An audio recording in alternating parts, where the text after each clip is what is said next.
Okay, I hope you're all doing well. I'm coming on live for you to say a little bit of something about something that struck me from days past. My training has been counseling, and I remember a course, and so much so I used to teach at live events. This thing called the Johari Window. Some of you know it. Essentially suggesting that one of the ways for us to grow is to understand this particular point. There are parts of us that we know that everybody else knows. It's kind of called like the public self.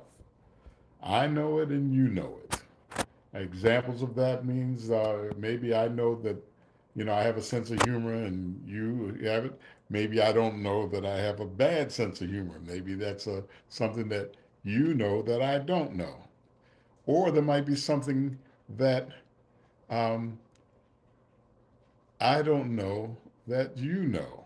You know my own private self, things that are my own, I kind of hold to myself. Did I say that? Things that I don't know that you know. No, that's what I just said. So things that you don't know that I know. Maybe you don't know sometimes how I have internal struggles, or how sometimes I might feel, I don't know, defeated or tired or frustrated. Sometimes I'll share that, and sometimes I'll just hold it to myself.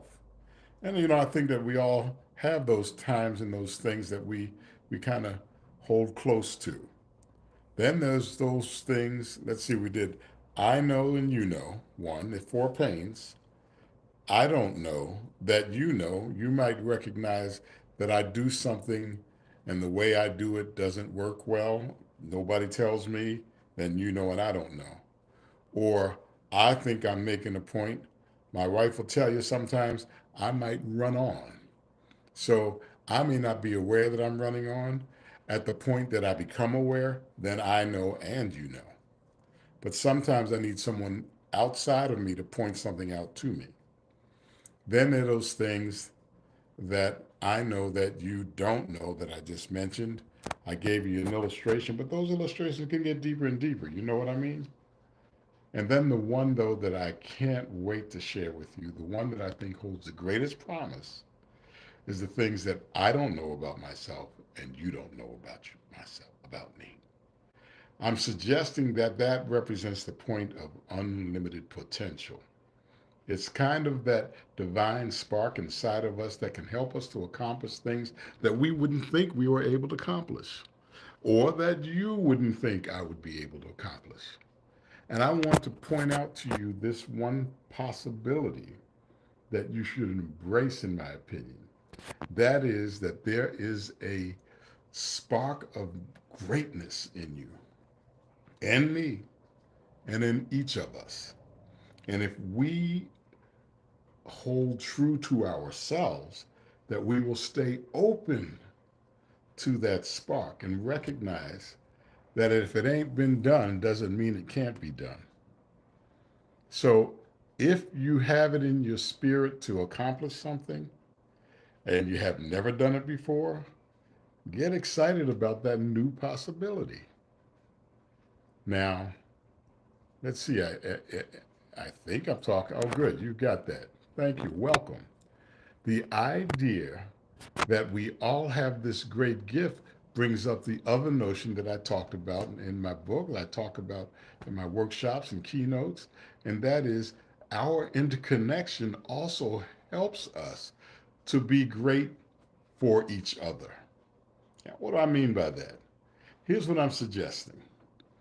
There are some gaps in my capabilities, not in my ability now, not saying that I can't ever become capable of something, but in the right now, there's some things that just, they are difficult for me. And with a great deal of effort, I might be able to get an inch or two. Now, I can keep working on those things, and I probably should, but how much wiser is it for me to connect and collaborate with someone who that's their thing? They're very strong about it, they're very gifted about it, and they love doing it. Well, if that's your business and I can take my business to your business together, if you have something that's hard for you that comes easily for me, that's a match made in heaven. Now, some of you on my friends list, I've got some people who have had long-term friendships with.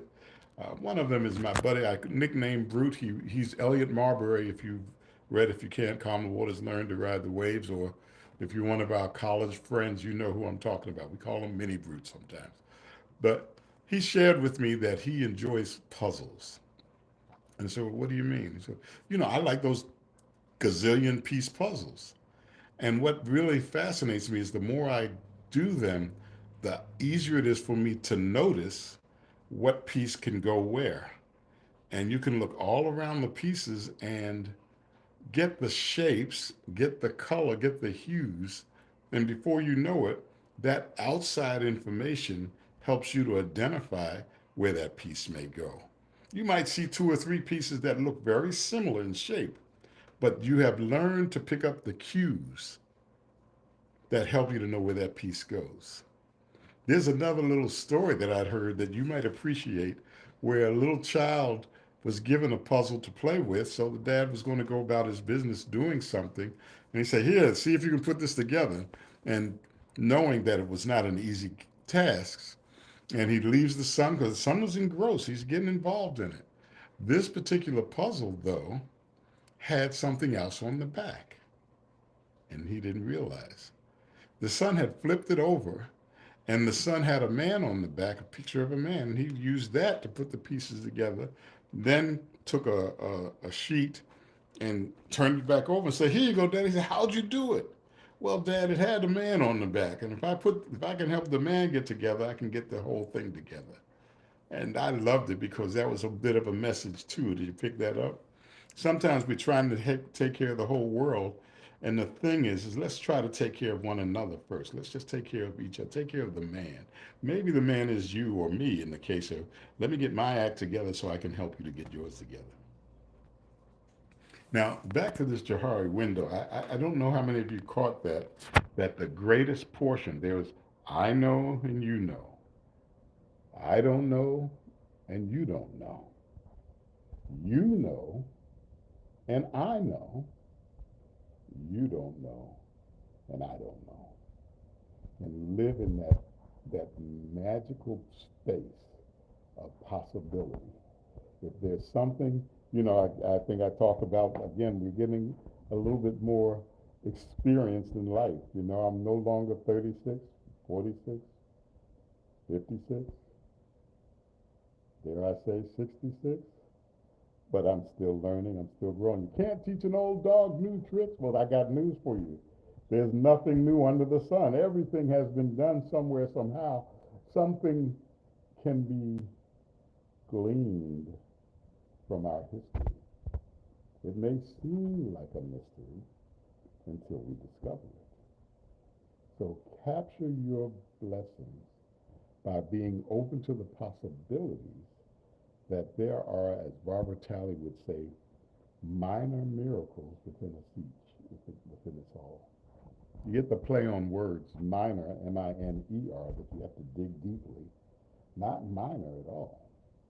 If you notice the things about us and about you, and you embrace them, oh, God says, oh, you use that, let me give you something else. Now, if you abuse it, I don't take away what I gave you because you're messing it up. Say, hey there, kiddo. Who's that saying, hi, Dad?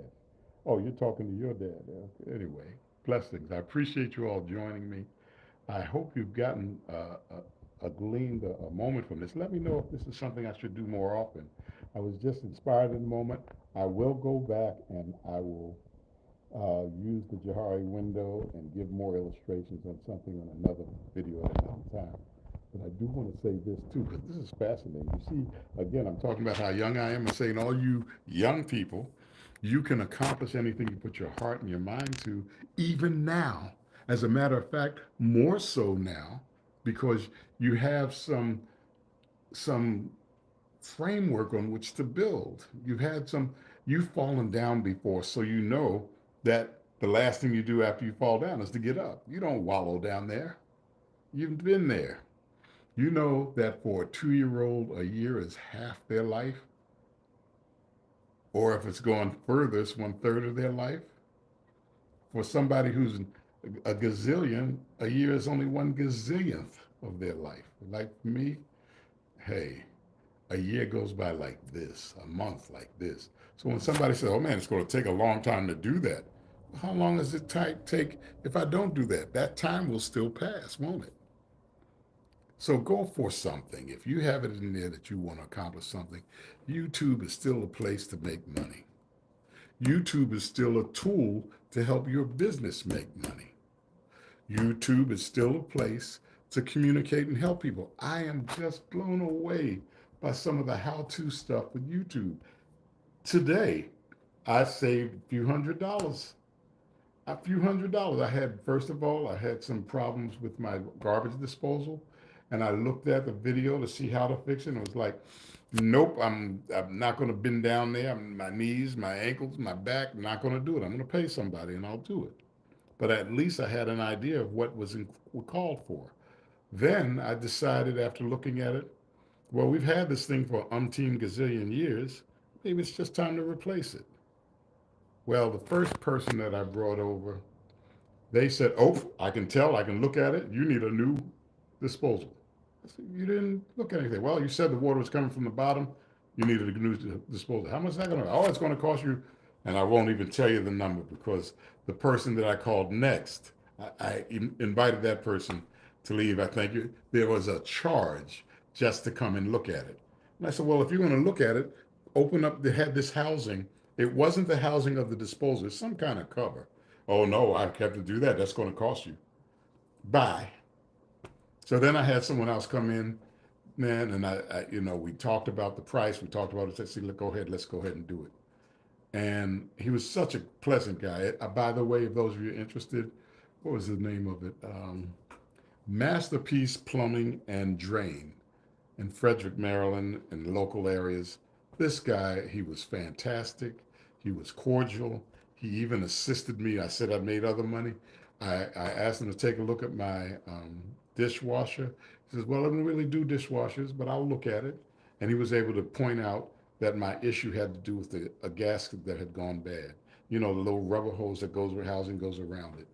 And once again, it was just being good to people who were good back to you. And now I've got a good friend. I'm going to refer his business. And once I get him to what life goes on, who knows? He might be able to help me again, but he's already been a great service to me. Be of service to one another. Oops. There. Can you hear me? I apologize. I've been holding my finger over this thing.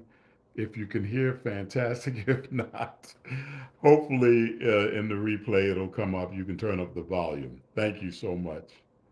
So stay with it and just, try to be good to someone else without being that concerned about what they can do for you. The true blessings come, in my opinion, when you do something straight out because you want to. Now, I'm not saying you can do what other people want you to do for them. It doesn't work like that. You have your own bandwidth.